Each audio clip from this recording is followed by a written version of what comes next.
Hello students. तो बेटा आज हमारा लेक्चर है क्लास 8th सीबीएसई के लिए फिजिक्स का। ठीक है, चैप्टर हम 11 कर रहे थे, लास्ट वीडियो में हमने स्टार्ट किया था। तो बेटा आप लेक्चर फर्स्ट जरूर देख लीजिए इसको देखने से पहले। ठीक है बच्चे, तो हम फोर्स एंड प्रेशर को आगे बढ़ाएंगे। आज हम एक्चुअली फोर्सेस कर रहे थे तो कितने टाइप्स की होती हैं। ठीक है, तो फोर्सेस हमने कौन कौन सी की थी, मैंने आपको छोटा सा बताया था कि कॉन्टैक्ट फोर्सेस होती हैं और नॉन कॉन्टैक्ट फोर्सेस होती हैं। तो बेटा आज हम इन दोनों फोर्सेस को बहुत अच्छी तरीके से पढ़ेंगे। ठीक है, चलिए पहली बात, फोर्सेस, फोर्स है ना, क्या चीज होती है? सिंपली बेटा इंट्रैक्शन, इंट्रैक्शन बिटवीन बॉडीज। ठीक है, इस चीज को हम क्या कह देते हैं? फोर्स। जैसे कि दिस इज अ बॉडी, ठीक है, और मैंने अपने हाथों से इसको इधर उधर लेके गई तो मैं इस पे फोर्स अप्लाई कर रही हूँ। ठीक है बच्चे, तो सिंपली इंटरेक्शन बिटवीन बॉडीज को हम फोर्स कह देते हैं। अच्छा बेटा, तो ये देखिए, हम इसको दो तरह से अप्लाई होता है। ठीक है, पहली क्या है? When they are in contact, they मतलब बेटा बॉडीज। ठीक है, when they are in contact with each other.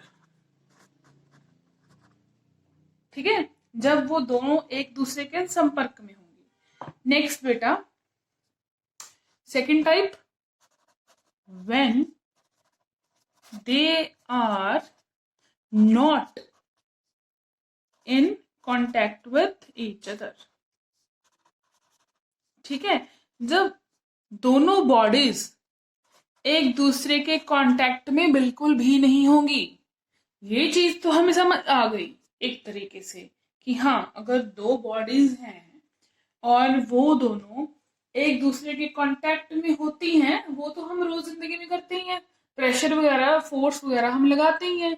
ये क्या चीज है? अगर दो बॉडीज कांटेक्ट में है भी नहीं, फिर भी उन पे एक बॉडी दूसरी बॉडी पे उसके कांटेक्ट के बिना उस पे फोर्स लगा कैसे सकती है? ठीक है बेटा, इस तरह की फोर्स भी हम पढ़ेंगे।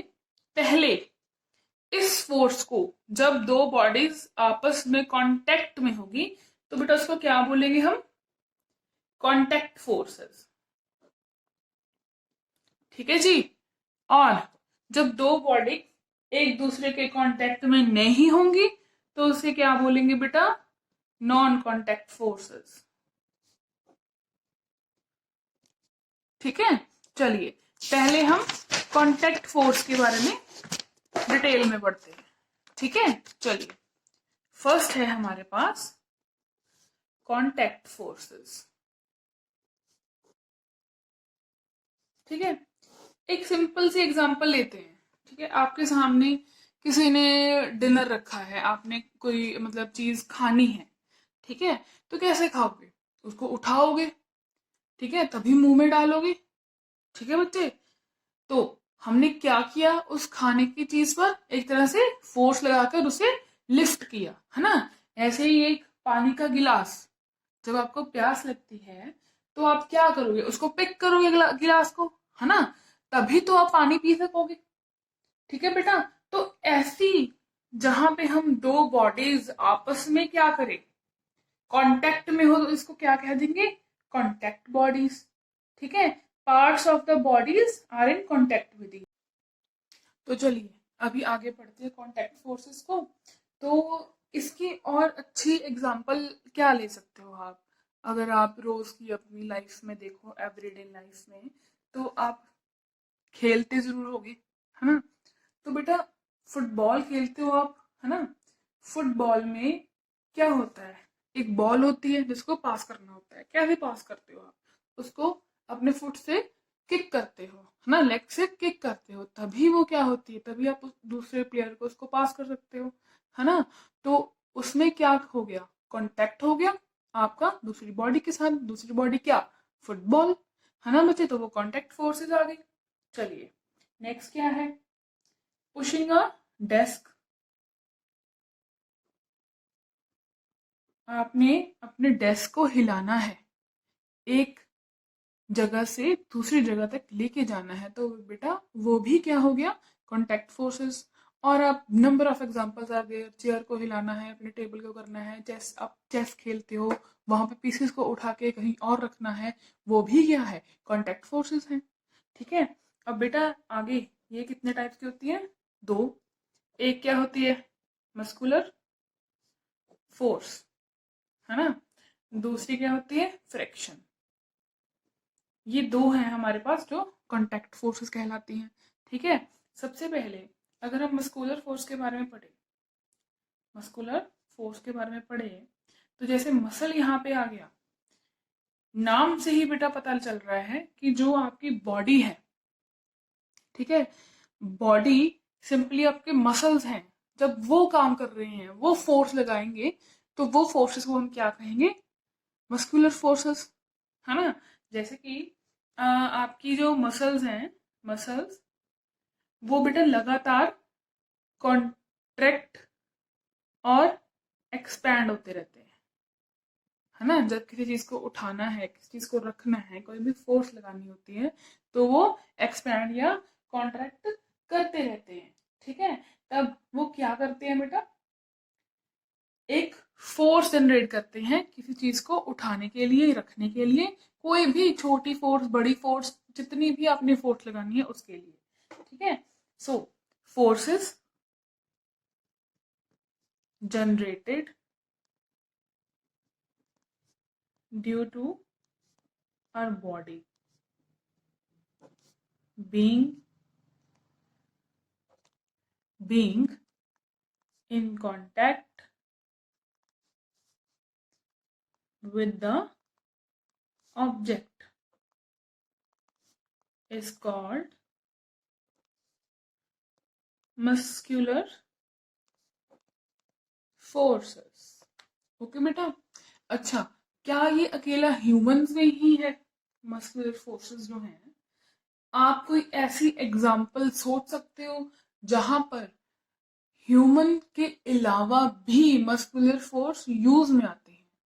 देखिए बेटा, जब हमारी बुल कार्ट है ना, जहाँ पे आगे बुल बांधे हुए हैं और पीछे एक कार्ट होती है जहाँ पे हम उसमें सामान रख के, ज्यादातर ये विलेजेस में होती है ना, मोस्ट ऑफ द टाइम, तो वहां पे बुल कार्ट का बड़ा अच्छा यूज करते हैं वो। वहां पे भी क्या हो रहा है, एनिमल्स अपनी क्या कर रही है, मस्कुलर फोर्सेस का यूज कर रहे हैं। ठीक है बेटा। ओके। तो ये हमारी सिंपली मस्कुलर फोर्सेस की क्या है बेटा, कुछ एग्जांपल है। ओके। ह्यूमंस के साथ साथ एनिमल भी इनसे काम लेते हैं। ठीक है बेटा, ये तो होगी मस्कुलर फोर्स के बात। अब बेटा नेक्स्ट हम करते हैं फ्रिक्शन के बारे में। फ्रिक्शन क्या चीज है? ठीक है, चलिए एक एग्जांपल से समझते हैं। आप एक बॉल लीजिए, ठीक है, बॉल को प्लेन सरफेस के ऊपर, ठीक है, आप रोल ऑन होने दीजिए। आप सड़क है आपके घर के पास, उस पे आप सिंपली बॉल को रोल ऑन करिए, रोल करिए हॉरिजॉन्टल सरफेस पे, तो क्या होगा, क्या बॉल चलती जाएगी? चलती जाएगी, एक डायरेक्शन में चलती रहेगी? बिल्कुल भी नहीं। पहले उसकी वो तेज जाएगी कितनी स्पीड से आपने उसको छोड़ा है, उसके बाद क्या होगा, वो थोड़े टाइम बाद स्लो हो जाएगी, और अल्टीमेटली क्या होगा बेटा, वो रुक जाएगी। अब भाई ये क्यों रुकी है, क्यों नहीं ये उसी डायरेक्शन में चलती गई, चलती गई, चलती गई? ठीक है, क्यों रुक रही है ये बेटा, ये होता है फ्रिक्शन के कारण। ठीक है। जैसे हमारे पास ये एक फ्लैट सरफेस है, ठीक है, यहाँ पे हमने बॉल रखी, इसको रोल किया, और ये आगे जा रही है। ठीक है। तो जो बॉल है वो फोर्स लगा रही है सरफेस के ऊपर, तो बेटा सरफेस भी फोर्स लगाएगा बॉल के ऊपर। ठीक है। ऑपोजिट फोर्स लगाएगा इन ऑपोजिट डायरेक्शन, यानी कि अगर बॉल फॉरवर्ड जा रही है तो क्या होगा, ये इसको ऑपोजिट डायरेक्शन में फोर्स लगाकर इसको रोकने की कोशिश करेगा। ठीक है। तो इसे क्या कहते हैं हम, फ्रिक्शन। बेटा ये बहुत ही इंपॉर्टेंट फोर्स है हमारे लिए, एवरीडे लाइफ ये बहुत ज्यादा काम आती है। अगर आप चलते हो, ठीक है, वॉक करते हो, कैसे कर पाते हो? फ्रिक्शन की वजह से ही ये पॉसिबल है। ठीक है बेटा। सो बेटा वॉकिंग मैकेनिज्म क्या है हमारा? देखिए, जब आप एक फ्लोर पे चलना स्टार्ट करते हो तो कैसे चलते हो? ठीक है, पहले अपना एक फुट आप बैकवर्ड रखोगे, ठीक है, और हमारी जो फ्लोर होगी उस फुट पे फ्रिक्शन फोर्स लगाएगी, ठीक है, और फ्रिक्शन फोर्स कैसे होगी? उसके बिल्कुल ऑपोजिट। तो अगर आप अपना फुट बैकवर्ड रख रहे हो, फोर्स बैकवर्ड को लगा रहे हो, तो फ्रिक्शन कहाँ पे लगेगी? ऑपोजिट डायरेक्शन में। इस तरीके से आप आगे को चल सकते हो। ठीक है बच्चे, चलो ये तो थी बिटवीन सॉलिड्स। ठीक है, हमने फोर्स देखी सॉलिड और सॉलिड के बीच। ठीक है, अब लिक्विड क्या क्या चक्कर है? कोई भी लिक्विड है, जैसे कि आप लगा के चलो वाटर है, वो कैसे फोर्स लगाता है? बेटा पहली बात, इसकी बड़ी अच्छी एग्जांपल है बोट। ठीक है, बोट, अगर आप बोट को पानी में उतारते हो तो आप पैडल करोगे, उसकी रोइंग करोगे। ठीक है, जब तक आप बोट को रो करते रहोगे बेटा, ठीक है, और तब तक बोट क्या होगी? फॉरवर्ड चलती रहेगी। आप क्या करते हो? पानी को पीछे की ओर धकेलते हो, ठीक है, और आपकी बोट क्या करती है? आगे की ओर जाती है। ठीक है, अब आप जब रो करना छोड़ देते हो उसको, ठीक है, तब क्या होगा? थोड़ी देर के बाद हमारा जो बोट होगी वो वहां पे स्टिल हो जाएगी, आगे नहीं जाएगी। ठीक है, तो लिक्विड जो होता है, वाटर जो है, वो भी ऐसे ही क्या करता है? फ्रिक्शन लगाता है। अच्छा बेटा, तो अभी हम एक क्वेश्चन है, आप फ्रिक्शन को क्या लेके चलते हो? कौन सी फोर्स हुई है? कांटेक्ट और नॉन कांटेक्ट, कौन सी फोर्स है ये? जब हमने बोट को रो किया तो कांटेक्ट में थी बॉडीज आपस में? बिल्कुल थी। जब हमने आप चलते हो जब, ठीक है, तब क्या था? तब आप कांटेक्ट में थे? बिल्कुल थे। तो बेटा फोर्स हमारी क्या हो गई? फ्रिक्शन सॉरी क्या हो गई बेटा? Contact force. ठीक है बच्चे, चलिए ये सब कुछ था हमारा कांटेक्ट फोर्स के बारे में। ओके, कांटेक्ट फोर्स कौन कौन सी है? पहली बात तो कांटेक्ट फोर्स, जो दो बॉडीज आपस में डायरेक्टली फोर्स एक दूसरे पर अप्लाई करें, कांटेक्ट में हो। ठीक है, एक तो मस्कुलर फोर्स की थी इसमें, मस्कुलर फोर्स, और दूसरी कौन सी की है बेटा आपने अभी देखी थी? फ्रिक्शनल फोर्स या फ्रिक्शन या फोर्स ऑफ फ्रिक्शन, कुछ भी कह दीजिए। ठीक है, इसमें डायरेक्ट कांटेक्ट की जरूरत पड़ती है, नीड्स डायरेक्ट कांटेक्ट। ठीक है, अब सेकंड बेटा हम करेंगे नॉन कांटेक्ट फोर्स। जैसे आपको नाम से पता चल रहा है बेटा, इसमें क्या होगा कि दो बॉडीज जो होंगी वो आपस में बिल्कुल भी क्या होगा? कांटेक्ट में नहीं होंगी। ठीक है, bodies not be in contact with each other. ठीक है बेटा, अब ये कैसे फोर्स लगाएगा? कैसे समझ सकते हो इस चीज को आप? देखिए, इसे हम बड़े अच्छे एग्जाम्पल से लेके चलते हैं। वी हैव अ, हम एक बार मैग्नेट को लेके चलेंगे, जो मैग्नेट ऐसी दिखती है। सिंपली मैग्नेट तो आपको पता ही है, घर में बहुत बच्चे खेलते हैं मैग्नेट के साथ। ठीक है, ये हमारे पास क्या है? Bar magnet. इसकी शेप ऐसी होती है बार मैग्नेट की। ठीक है बच्चे। तो देखिए मैग्नेट हमारे यहाँ पे है, अगर हम यहाँ पे एक नेल रख दें, ठीक है, ये आयरन नेल है, तो क्या होगा? अभी कुछ भी नहीं, ठीक है। पर जब जब हम बेटा मैग्नेट को इसके पास लेके जाएंगे, नेल के और पास लेके जाओ, ठीक है, तो क्या होगा? आपने बहुत बार घर पे भी ये बहुत बार किया, बच्चे बड़ा खेलते हैं इस चीज से। क्या होगा फिर बेटा? ये एकदम इसके साथ अट्रैक्शन में आ जाएगी, ठीक है, इसके साथ क्या होगी? एकदम चिपक जाएगी, ठीक है। ये रहा हमारा, यहाँ पे ड्रॉ कर देते हैं नेल, एकदम से चिपक जाएगी, ठीक है। तो बेटा हमने इसको कांटेक्ट में तो बिल्कुल भी नहीं लेके आए, अभी तो बहुत दूर है। तो ये कौन सी पावर है जो बिना कांटेक्ट किए ही अट्रैक्शन कर दी इसने, ठीक है, नेल को अपनी ओर बिल्कुल एकदम से खींच लिया। इसको बोलते हैं बेटा हम मैग्नेटिक, है ना, क्या बोलेंगे इसको? Magnetic forces. जो जैसे मैग्नेट है, आप अच्छा एक और एग्जांपल लो, आपके घर पे कोई भी हैंडल वगैरह जब आयरन का बना होता है, तो आप अपनी मैग्नेट को उसके पास लेके जाते हो, तो वो एकदम से क्या होगा?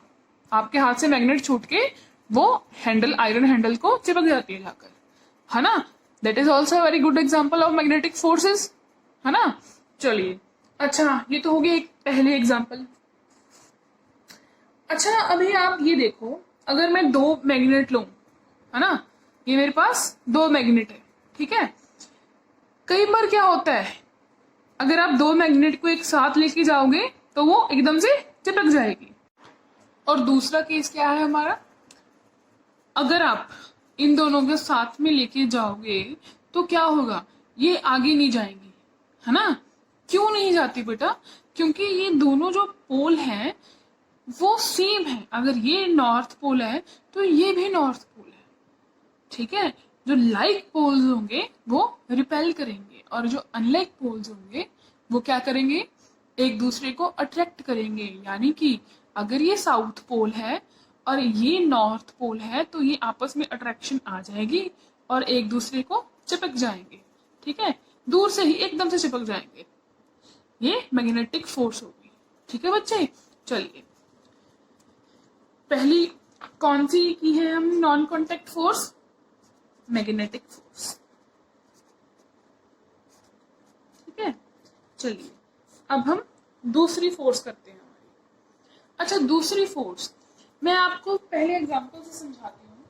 देखिए, अगर आप अपने घर की टैप कोई भी हुई, है ना, उसको ओपन करेंगे, अपने टैप को किसी भी को ओपन करो तो क्या होगा? उसमें जो आपका वाटर है वो क्या होगा? नीचे को जाएगा कि ऊपर को जाएगा?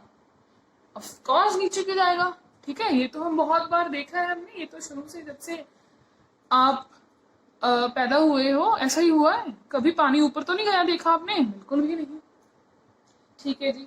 पानी भी नीचे जा रहा है। अच्छा, अगर कोई फेमस न्यूटन का, है ना, एग्जाम्पल बड़ी अच्छी है, अगर ट्री से एप्पल फॉल करेगा तो कहाँ जाएगा? नीचे को जाएगा, ठीक है, ऊपर तो जाता नहीं है वो।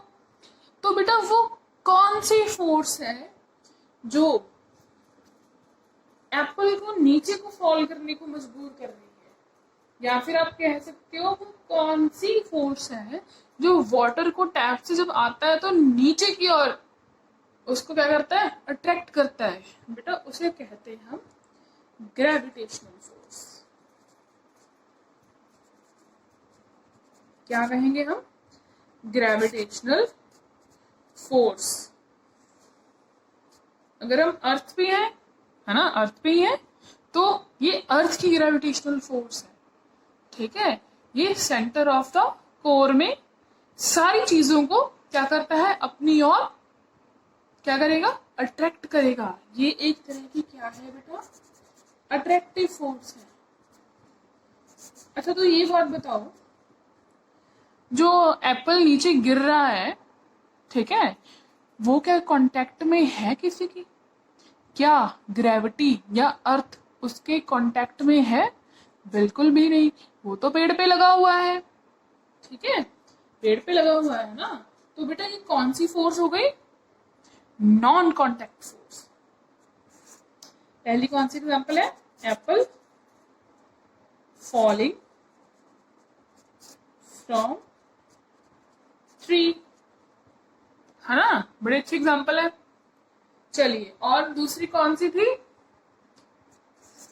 वाटर फ्लोइंग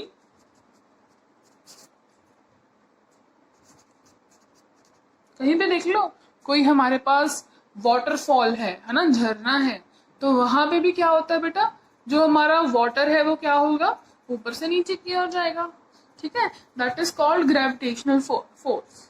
अच्छा एक बात बताओ, सोचो इस चीज को, क्या सिर्फ अर्थ ही है जो ग्रेविटेशनल फोर्स जहां पे है, कि कहीं और भी है? बेटा अगर हमारा यूनिवर्स एग्जिस्ट करता है तो वो क्यों करता है? ग्रेविटेशनल फोर्स की वजह से। जब हमारा यूनिवर्स बना, ठीक है, बिग बैंग की वजह से बना। एक छोटा सा यूनिट था जिसमें बहुत सारी एनर्जी थी, एकदम से वो एक्सप्लोजन हो गया उसका, ठीक है, तो वो उसका सारा मास दूर दूर तक फैल गया, यूनिवर्स बनता रहा जहां जहां वो जाता रहा, ठीक है। तो बेटा सारा मास जो था, टुकड़े आप समझो, वो आसपास फैले हुए थे, ठीक है। तो बेटा ग्रेविटेशनल फोर्स की वजह से ये फोर्स एग्जिस्ट करती है, तभी क्या हुआ, एक दूसरे से चीजें चिपकने लगी, ठीक है, और चीजें बननी शुरू हुई, स्टार बनने शुरू हुए, प्लैनेट्स बनने शुरू हुए। अब बेटा हमारा सन है, सोलर सिस्टम पढ़ते हो आप, ठीक है, पढ़ेंगे। देखिए हमारा जो सन है उसने अर्थ को अपने अराउंड होल्ड किया हुआ है। कैसे होल्ड किया हुआ है बेटा? ग्रेविटेशनल फोर्स की वजह से होल्ड किया हुआ है, ठीक है। तो ये यूनिवर्सल है, सारे यूनिवर्स में ग्रेविटेशनल फोर्स होती हैं। हाँ कहीं पे ज्यादा होती है, कहीं पे कम होती है, ठीक है, समझ में आ रही है बात? चलिए, ये तो हो गई ग्रेविटेशनल फोर्स की बात, एग्जाम्पल हमने देख ली। और ये कौन सी फोर्स है बेटा? नॉन कांटेक्ट फोर्स है। अब बेटा हम थर्ड अपनी फोर्स करेंगे, ठीक है, ये करेंगे हम बड़े अच्छे एग्जाम्पल के साथ शुरू करेंगे, ठीक है। चलिए, अच्छा तो पहले तो हमारे पास है ये फोटो, देख सकते हैं इसको? क्या किया इस फोटो में बेटा? हमने हमारे दो बैलून लिए हैं, ठीक है, एक पर्पल है एक ग्रीन है। दोनों बैलून्स को हमने क्या किया, एक बैलून को तो उल्टा टांग दिया, थ्रेड से ऊपर बांध दिया, एक बैलून को सीधा रख दिया। इनमें कुछ होगा? बिल्कुल भी नहीं भाई, क्यों होगा इसमें, ये तो ऐसे पड़े रहेंगे, ठीक है। इसके बाद हमने ग्रीन वाले बैलून को एक सिल्क क्लॉथ से, ये सिल्क क्लॉथ है हमारा, इसे रब करना शुरू किया, ठीक है, इसे रब करना शुरू किया। क्या होगा सोच सकते हो? अगर हम इसको रब करेंगे, उसके बाद अपने पर्पल बैलून के पास लेके जाएंगे, यहीं पे इसको रोक दो, क्या होगा? एकदम से हमारे बैलून्स आपस में चिपक जाएंगे, ग्रीन वाला बैलून उसको अपनी ओर अट्रैक्ट कर लेगा, ठीक है। क्यों भाई? क्योंकि ग्रीन वाले बैलून ने अपने को चार्ज कर लिया, ये हमारी चार्ज्ड बॉडी है, चार्ज बैलून है, और ये क्या है? अनचार्ज्ड है। चार्ज ने अनचार्ज को क्या किया? अट्रैक्ट किया, और क्या हो गया? उसको दोनों चिपक गए आपस में, ठीक है बेटा। अच्छा जी, अब ये देखो, ये तो चार्ज है ही हमारा, ठीक है। अगर हम जो हमारा पर्पल वाला बैलून है, इसको भी सिल्क क्लॉथ, ये सिल्क क्लॉथ है, ठीक है, इसके साथ रब कर दें, तो क्या होगा दोनों में, तो ये भी चार्ज हो जाएगा। पहली बात तो चार्ज एक्वायर कर देगा, ग्रीन वाले ने भी तो किया था, ये भी चार्ज एक्वायर कर देगा, है ना। तो फिर क्या होगा, ये देखिए, इनमें कोई अट्रैक्शन नहीं होगी, ये एक दूसरे को रिपेल करना शुरू कर देंगे कि भाई तू मुझसे दूर भाग जा, मेरे पास मत आना। क्यों? क्योंकि ये भी चार्ज्ड है और ये भी चार्ज्ड है, बोथ आर चार्ज्ड। ठीक है, पहले क्या था, एक चार्ज था और एक अनचार्ज था। अब क्या है, एक चार्ज है, दूसरा क्या है, दूसरा भी चार्ज है। दोनों चार्ज बॉडीज क्या करेंगी, एक दूसरे को रिपेल करेंगी। बिल्कुल ठीक है। तो बेटा ये कौन सी फोर्स हो गई, ये बेटा हमारी होती है इलेक्ट्रोस्टैटिक फोर्स। ठीक है, किस तरह की फोर्स है ये, कांटेक्ट है कि नॉन कांटेक्ट है। हम बैलून्स को सिर्फ पास लेके गए हैं बेटा, उनको कांटेक्ट में नहीं लेके गए, एक दूसरे को एकदम से चिपक गए थे वो पहले। ठीक है, तो बेटा ये जो हमारी फोर्स है ये नॉन कांटेक्ट फोर्स है, और ये अट्रैक्टिव भी हो सकती है और रिपेलिंग भी हो सकती है। ठीक है, दोनों तरीके से हो सकता है। आप देख रहे हो दोनों हमने एग्जाम्पल से बड़ी अच्छी की है, ये दोनों तरीके से हो सकता है। ठीक है, और बहुत अच्छी एग्जाम्पल कौन सी ले जा सकते हो आप, इलेक्ट्रोस्टैटिक की। अच्छा, आप घर पे ट्राई कर सकते हो, इलेक्ट्रोस्टैटिक फोर्स की बड़ी अच्छी एग्जाम्पल है। देखिए पहले तो लिखिए इलेक्ट्रोस्टैटिक फोर्स, है ना। इसकी बड़ी अच्छी एग्जाम्पल है, आपके घर कॉम्ब होगा, अपने कॉम्ब को अपने ड्राई हेयर्स में क्या करो, उसमें लगाओ थोड़ा टाइम, अपने कॉम्ब करना शुरू करो अपने हेयर्स को, ड्राई हो। ठीक है, तो अगर आपके पास उस कॉम्ब को आप पेपर के पास लेके जाओगे, जो पेपर के छोटे छोटे टुकड़े होते हैं उसको यहाँ पे रखो, अपने कॉम्ब को लेके जाओ, कांटेक्ट में मत लेके आओ, थोड़ा सा पास लेके जाओ उसके, तो बेटा वो आप क्या देखोगे कि जो पेपर है वो कॉम्ब को चिपकना शुरू कर जाएगा। ऐसा क्यों होगा, क्योंकि जो हमारा कॉम्ब है उसने क्या किया है, चार्ज एक्वायर कर लिया है, और जो हमारा पेपर है वो क्या है, उसके पास कोई भी चार्ज नहीं है, वो अनचार्ज्ड है। ठीक है, तो आप इलेक्ट्रोस्टैटिक में जब लिखें तो कैसे लिख सकते हैं, the force exerted by a